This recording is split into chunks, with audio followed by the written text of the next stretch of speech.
Good morning, everyone. I'm Roya Fahmy, and welcome to ION TV's Generation Change. We're a show on diversity and multiculturalism. How do we define diversity and multiculturalism here? We define it as differences in lifestyle, race, culture, abilities, faith tradition, and socioeconomic status. We're doing a series on bullying, and today we have a special guest, and we're very excited about having her here. Our guest is Dr. Amy Elliott at the Center for Civic Engagement at Duke University in Durham, North Carolina. Amy is a specialist in a modality called restorative justice. Restorative justice is described as an alternative to punishment. What does that mean? As things stand today, we're used to punishing bullies. Bullies go to school, they harm people, and they're usually suspended from school, or they have time in the principal's office, or they're put in in-school suspension, and it's all very much a punitive process or a punishment. There is this process that I'm excited to learn about called restorative justice. Let's welcome Amy and find out all about it. Welcome, Amy. I'm very excited to have you here. Thank you for inviting me. I'm excited to talk about restorative justice. Wonderful, wonderful. Amy, let's talk a little bit about, first of all, who you are and what you do, and a little bit about the Center for Civic Engagement at Duke University. All right. Well, I have 12 years experience in working in schools. I started working with suspended, short-term and long-term suspended youth. Got it. I was with the criminal justice system because there's sort of a pipeline from school suspension into criminal justice, right, which is a fact that a lot of young people who get sent away from school then begin to kind of break off from school, and then they don't have very much education and they don't have very many options, and they feel that they're not part of the community and society, and they end up drifting into the criminal justice arena. Mm-hmm. But I am now with Duke University as a community partner. I see. Mm-hmm. I've been working with the Religious Coalition for a Nonviolent Durham. Mm-hmm. I live in Durham, North Carolina, mm-hmm. and I've been training people in faith organizations how to use restorative justice, mm-hmm. which I'm really excited about that. And my partner at Duke University is also through Duke Divinity. Mm-hmm. So that's where I'm at now, but I have worked in schools. I've worked in alternative schools, mm-hmm. I've worked in charter schools, I've worked in public schools, and I started with the punitive model. I started just serving kids who were suspended, and mm-hmm. you know, for years I did that. I didn't know what an alternative was, okay, until I found out about restorative justice. Great. Okay.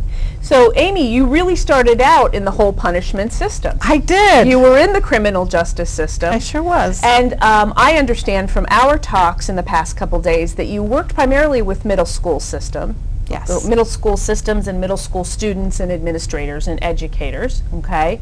And now you're at Duke University, and you're going to be reaching out into the community mm-hmm. and giving people an alternative to a punitive or a punishment system, correct? Correct. Okay, terrific, terrific. So we here in northeastern Pennsylvania, we pride ourselves in our schools. We pride ourselves in our students, our administrators, and our educators. But I know a source of shame, and a source of shame for most schools all over the United States, is this issue of bullying. So let us know exactly what is restorative justice and how is it different from punishments, and let's take it down to the school level. Well, yes, and you know, I'd like to say there are many great school systems mm-hmm. that are very good at educating their students, yes. providing sports and, you know, intramural activities Absolutely. and arts and etc. But there's still a belief and a practice of zero tolerance, mm-hmm. and it's suspending young people when they do harm or wrongdoing. Right. So how restorative justice fits into this model is that restorative justice doesn't say what school policies were broken, but it says who was harmed, how were they harmed, and how can we restore that harm? How can we prevent that harm from happening again? Got it. Okay. Got it. So, for example, if we were to have a group of bullies harm a child in school, our producer Regina Lanzo just attended the screening of the film called Bully, and it was a screening, and I would recommend to our viewers highly that you see this movie.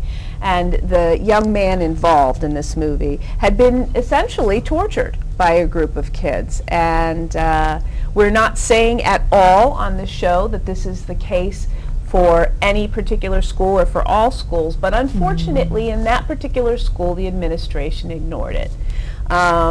So let's say you were brought into a school, and there was a young man that was being tortured, there was a young man that was being bullied by a group of people.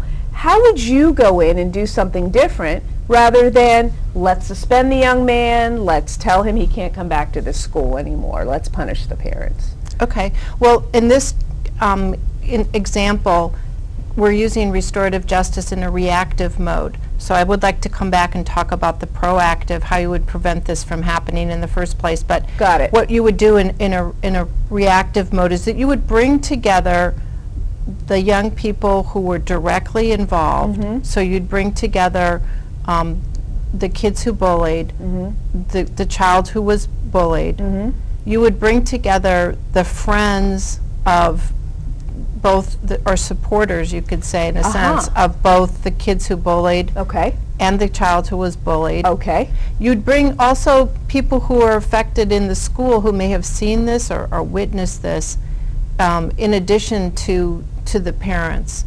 So what you'd want to do is bring together, we'd call it a circle, and so there would be a dialogue between all of these people who are directly implicated, directly affected, about what happened. Yes. What were you thinking? What's the impact on this? You know, how has this made you feel? What needs to happen to make things right with what has happened, and how do we prevent this in the future? Restorative justice is a model for teaching and for healing. So you really would want to find out, you know, really what were you thinking, and you'd give people a chance to listen to, you know, you'd want the child who's bullied to express themselves.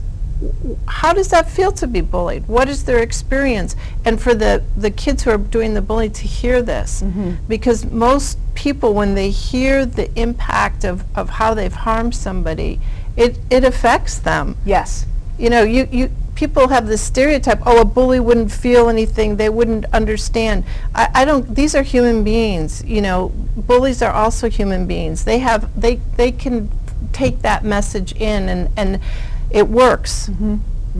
If you take the bully and you just send them home and you say you're bad and you can't do better, and you know, you separate them out like that and punish them, there's no chance for them to take accountability, to hear somebody else's story and say, oh, I never thought about it from your perspective, I never imagined how that might make you feel, I didn't think you might have those experiences, being fearful, being crying, being upset. The parents of the child would be there. They would also express that. The parents of the children who are bullies would be there.